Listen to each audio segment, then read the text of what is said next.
If there's been a common theme advertised amongst games recently, it's the notion that your choices matter. We've seen this phrase hurled around in every trailer of a new role-playing game, and it truly has lost all its meaning. The illusion of choice has been more prevalent now than ever in AAA video games, and studios need to be held to a higher standard that they are pushing fake, or in the best case, severely underdeveloped gameplay elements.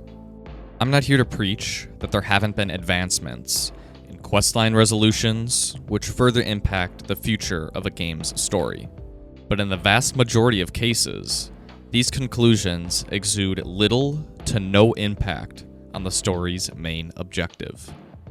In this video, I want to showcase 3 examples of where I believe games hide behind this illusion of choice. But I also want to showcase 3 more examples of games that provide a great experience on how the choices we make do matter. Before I start, I feel like it would be smart to lay out in my terms what I mean when I say choices matter versus choices not mattering. Choices not mattering, I feel like, can be easily described with this meme. But to give a more nuanced example, take game Y.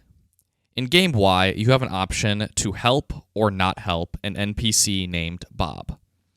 The story leading up to this decision tells you that Bob is a very important character, and that if you save him, he will help save the world from an alien attack. Game Y makes it very clear that without saving Bob, the world will fall to the aliens. You choose to help him, and he helps you save the world. Now let's go back and say that we choose to not help Bob. Because we don't help him, he isn't part of our battle with the aliens.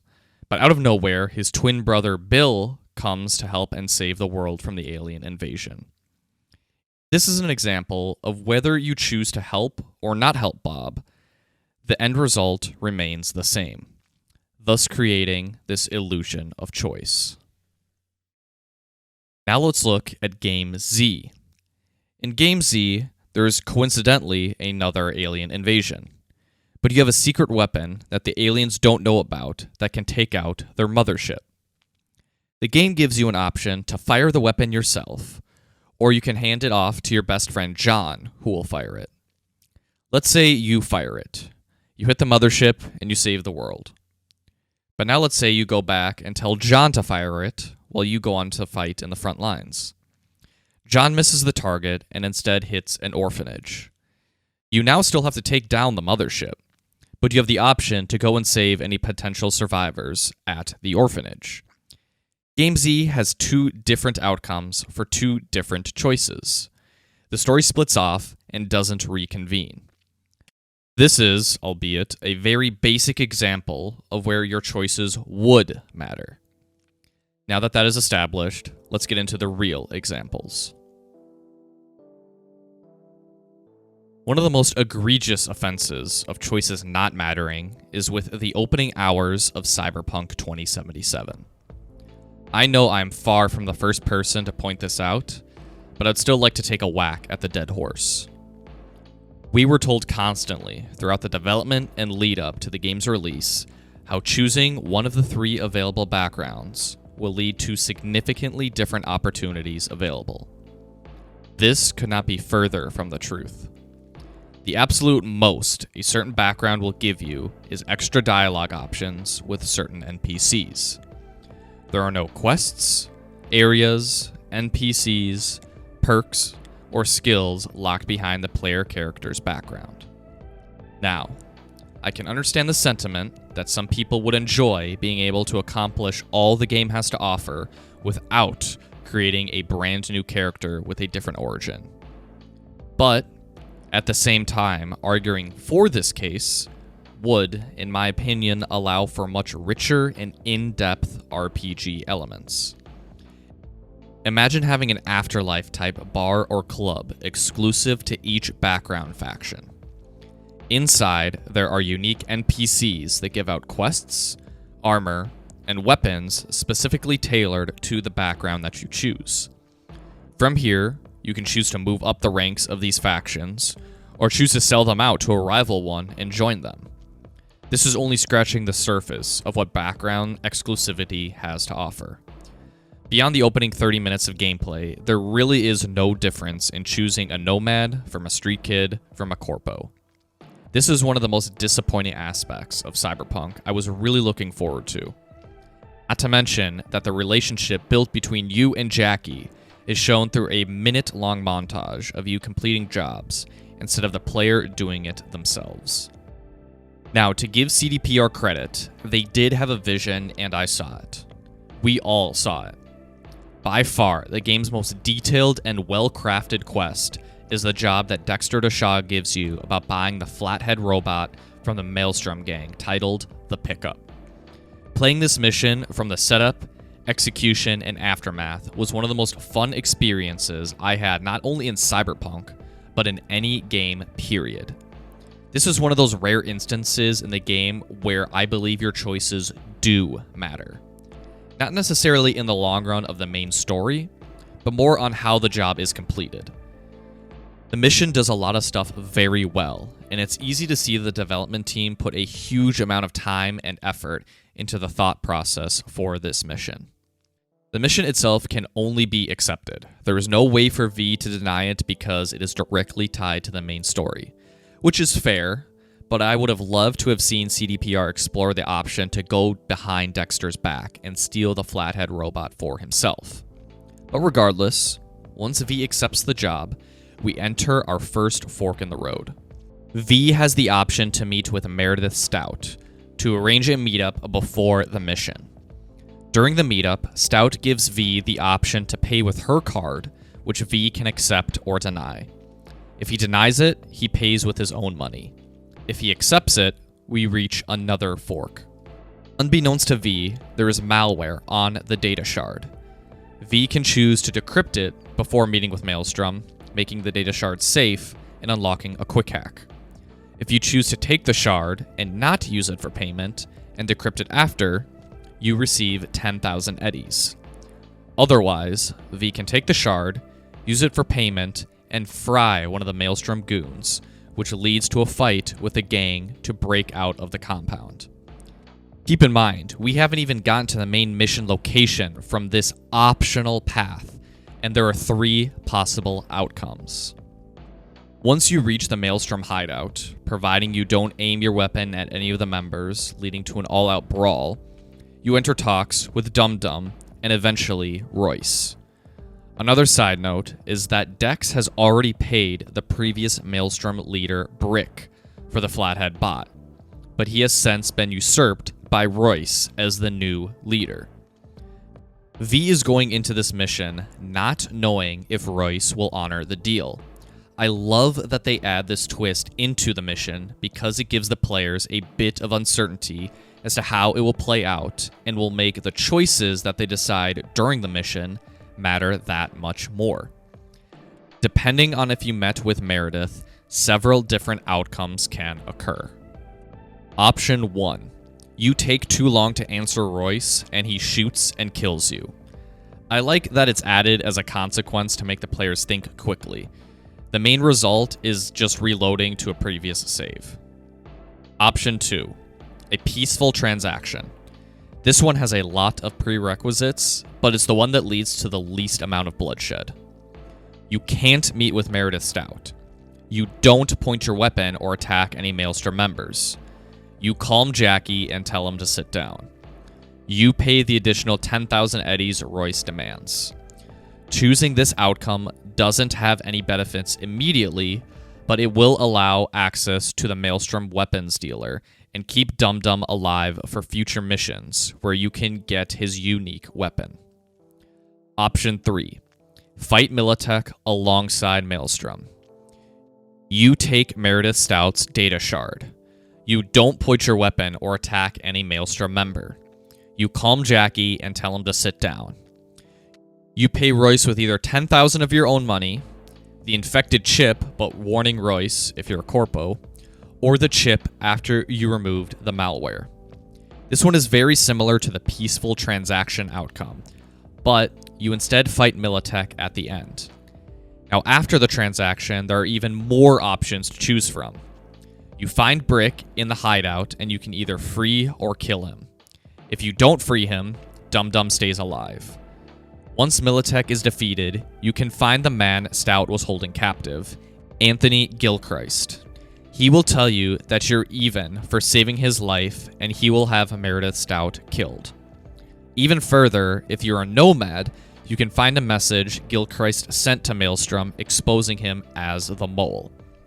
If you confront him, he will give you a crate of Militech equipment at your apartment. The fourth and final option during the transaction is the fight with Maelstrom. This can kind of be done at any point once you get inside the hideout, by aiming your weapon at any member or killing them. You can also trigger this by paying with the infected shard, or not telling Jackie to sit down, or by killing Royce when it prompts you to. Like in the previous scenario, you can choose to save Brick, and if you're a nomad, you can instead tell Meredith Stout, who will show up instead of Anthony, that he is the mole and instruct her on how to protect her convoys better. This will lead to a romance scene with Meredith down the line. The pickup mission is a prime example of Cyberpunk 2077 being at the cutting edge of storytelling in an instance where your choices actually matter. Now, like I mentioned previously, in the grand scheme of things, the result of this mission has no bearing on the rest of the game or the main story. But in the hour or so you spend from beginning to end of this mission, I never experienced anything quite like it during the rest of the game.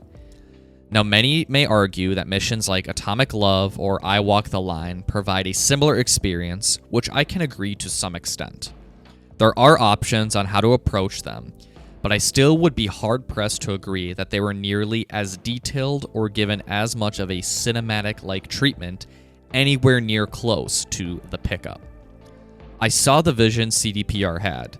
They've proven that they can do it. I just hope, for the sequel, that they can mimic the experience from the pickup into many more main story and possibly even side story missions. Telltale has always kind of had a reputation of having games where no matter what you choose, it won't affect the ending. Now, I will say I think the narratives Telltale tells in their stories are great. They're engaging with interesting plots and well thought out characters. However, in each of their series, the choices you make during the game have very little to no outcome on the internal plot or the conclusion. In this part, I'm specifically going to be focusing on The Walking Dead, Telltale's most popular series, although any point I make can be applied to any of their titles.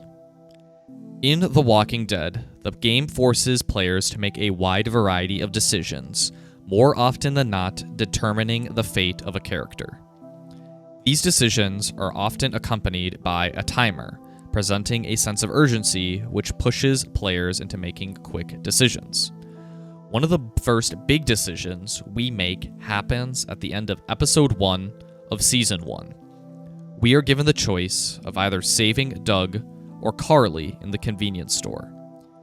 The game gives Lee the choice of either pulling Doug away from the window and letting Carly succumb to the walker attacking her, or handing Carly her purse with ammo to shoot the walker and watching Doug get pulled out of the window.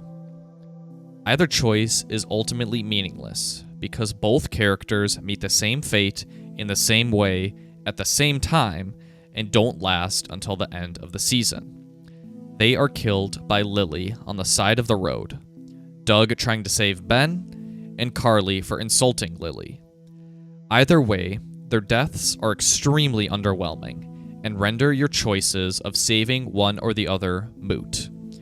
I would have much rather seen both of these very likable characters either last longer or given more importance in their sacrifice that would have helped Lee and Clementine out later. This theme is echoed all throughout the series. You are really only prolonging the death of each character you meet if you choose to save them. Examples include choosing to save Sean or Duck, choosing to cut your arm off or not as Lee, and basically any decision involving Sarah. On one hand, I can appreciate that by doing this, it shows the bleak nature of this world and how everyone is going to die eventually. But, at the same time, I would have liked a few more happy outcomes mixed in, or at least seen in a more definitive way. Because I chose one option over another, this happened or this didn't happen. One game, I believe, does the save person A or B trope much better than Telltale is Until Dawn. Both Until Dawn and The Walking Dead are interactive story games.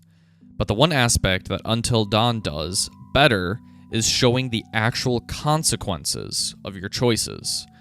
Until Dawn has a mechanic called the butterfly effect, which is a series of major decisions you make during the game which will directly affect the outcome of characters' lives. Until Dawn has no game over screen, meaning each decision made is directly accounted for and the story moves on no matter what. Granted, there isn't a whole lot in terms of a variety of choices, but I know, after doing multiple playthroughs, choosing one option over another has a much greater effect on the story than many other games, including The Walking Dead.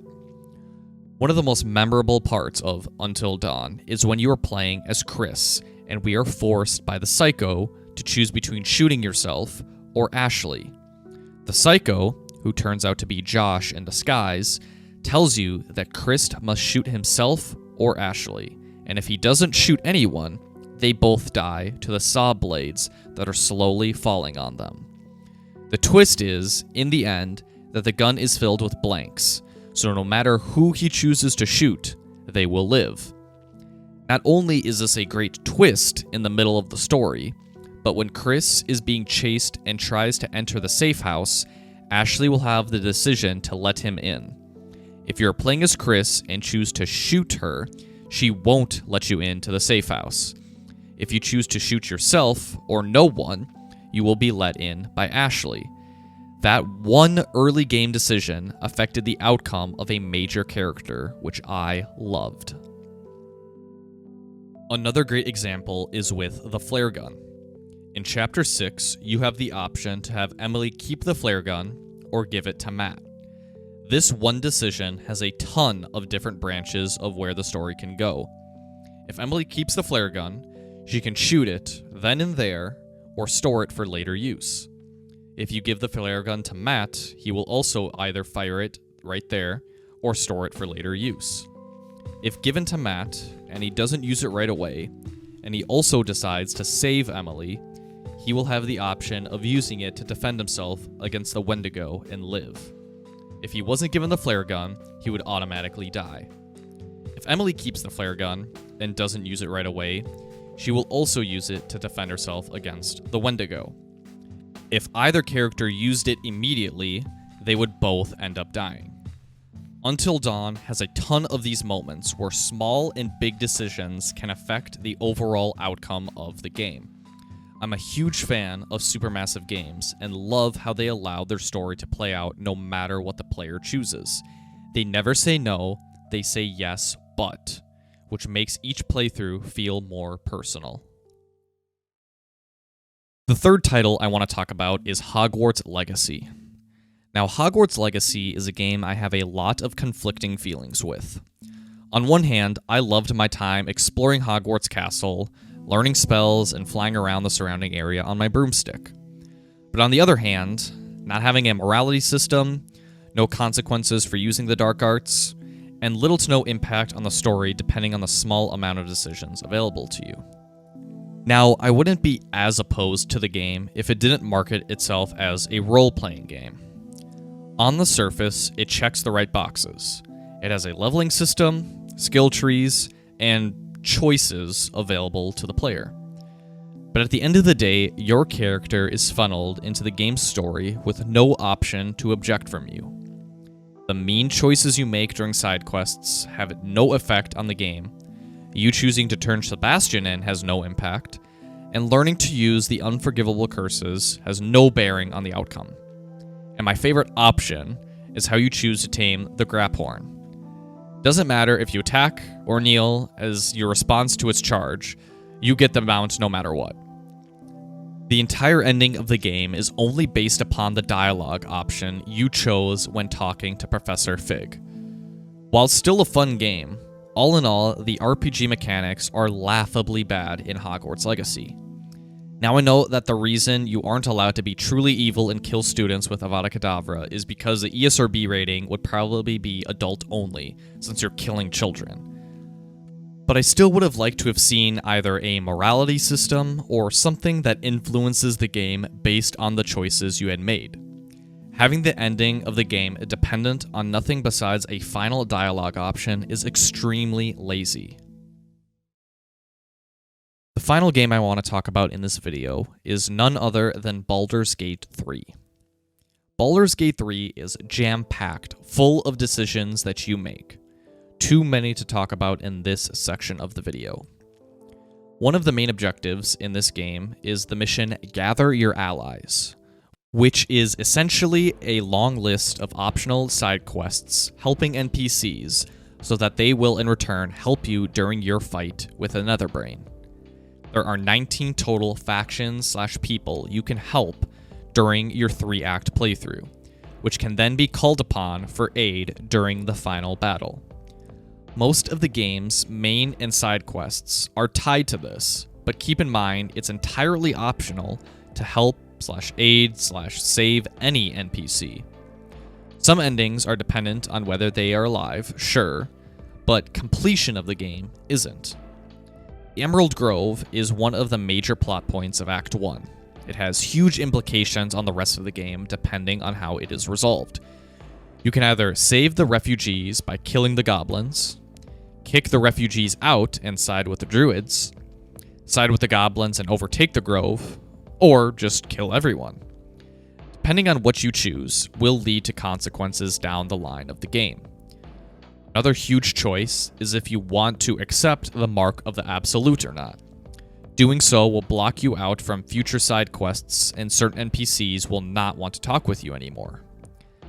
In Act 2, you can choose to end the game right then and there as Gale if you wish, setting off his nuke next to Ketheric, Gortash, and Orin. My only gripe is not having an option of siding with Ketheric Thorn. Otherwise, you have the option of saving or killing Nightsong, the latter option of which will erase the barrier on the last light in, which will result in everyone there dying. In Act 3, you have the major decisions of siding with Gortash or Orin, helping Kithrak Voss, freeing or capturing Orpheus, and if you want to side with your Guardian. Each of these can have major effects on how the game is played out.